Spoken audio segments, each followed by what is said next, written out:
I, Major Ziaur Rahman, do hereby declare independence of Bangladesh.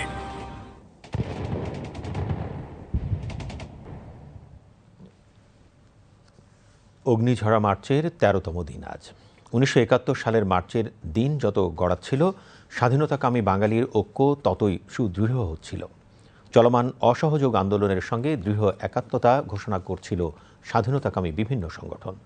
৭১-এর আজকের দিনে সামরিক আদেশ জারি করে ১৫ মার্চ সকাল ১০টার মধ্যে প্রতিরক্ষা বিভাগের বেসামরিক কর্মচারীদের কাজে যোগদানের নির্দেশ দেওয়া হয়। খালিদ হাসানের রিপোর্ট। ১৯৭১ সালের মার্চের এই সময়ে এসে মুক্তিকামী বাঙালির উত্তাল আন্দোলন সংগ্রামে শঙ্কিত হয়ে পড়ে পাকিস্তানি সামরিক জান্তা। বাস্তব অবস্থা উপলব্ধি করতে পেরে তারা চারদিকে সতর্ক দৃষ্টি রাখতে থাকে। পরিস্থিতি নিয়ে পশ্চিম পাকিস্তানের নেতারা শঙ্কিত হয়ে পড়েন। মার্চের এই দিনে পূর্ব বাংলার বিভিন্ন স্থানে কৃষক, শ্রমিক, চাকরিজীবী, সাংবাদিক, সাহিত্যিক, শিক্ষক সহ সব শ্রেণী পেশার মানুষ নিজেদের অস্তিত্ব রক্ষার আন্দোলনে ঝাঁপিয়ে পড়েন। ৭১-এর আজকের দিনে পাকিস্তানের সামরিক কর্তৃপক্ষ এক আদেশ জারি করে ১৫ই মার্চ সকাল ১০টার মধ্যে প্রতিরক্ষা বিভাগের বেসামরিক কর্মচারীদের কাজে যোগদানের নির্দেশ দেয়। কাজে যোগদানে ব্যর্থ হলে চাকরিচ্যুত ও সর্বোচ্চ ১০ বছর পর্যন্ত সাজা দেওয়ার হুমকি দেওয়া হয়। অন্তত ২-৩ মাস যাবৎ এরা বিভিন্ন জায়গায় জনগণের যে আন্দোলন, যে ক্ষমতা দাও এটাকে নৃশংসভাবে ওরা প্রতিহত করছিল। অনেক লোক মারা গেছে। সুতরাং একটা বিরাট অসন্তোষ অলরেডি তৈরি ছিল এবং বিরাট অসন্তোষ, এটার বিরুদ্ধে প্রতিবাদ।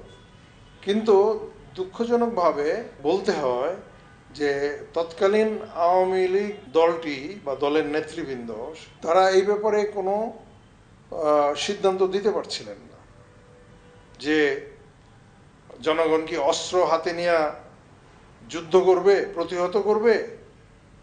কিন্তু সিগন্যাল এরকমভাবে যাচ্ছিল যে না, সমঝোতা হয়ে যাবে, সমঝোতা হয়ে যাবে।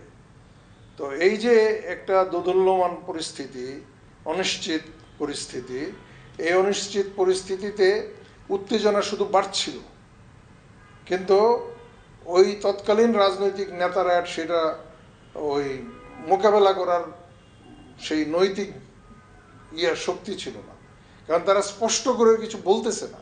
স্বাধীন বাংলা কেন্দ্রীয় ছাত্র সংগ্রাম পরিষদের নেতারা এদিন পরিষদের সব আঞ্চলিক শাখার আহ্বায়ক, সম্পাদক ও সদস্যদের সভা আহ্বান করে। একই দিন অবিলম্বে পূর্বাঞ্চলের প্রতিরক্ষা বাহিনী পরিচালনার দায়িত্ব একজন বাঙালি জেনারেলের কাছে হস্তান্তর, বেঙ্গল রেজিমেন্টের সবকটি ব্যাটালিয়নের পরিচালনা বাঙালি অফিসারদের হাতে অর্পণ এবং বিগত ১ মাসে পূর্ব বাংলায় যে অতিরিক্ত পাকিস্তানি ফোর্স আনা হয়েছে তা প্রত্যাহারের জোরালো দাবি জানানো হয়। Khalid Hasan, BTV news.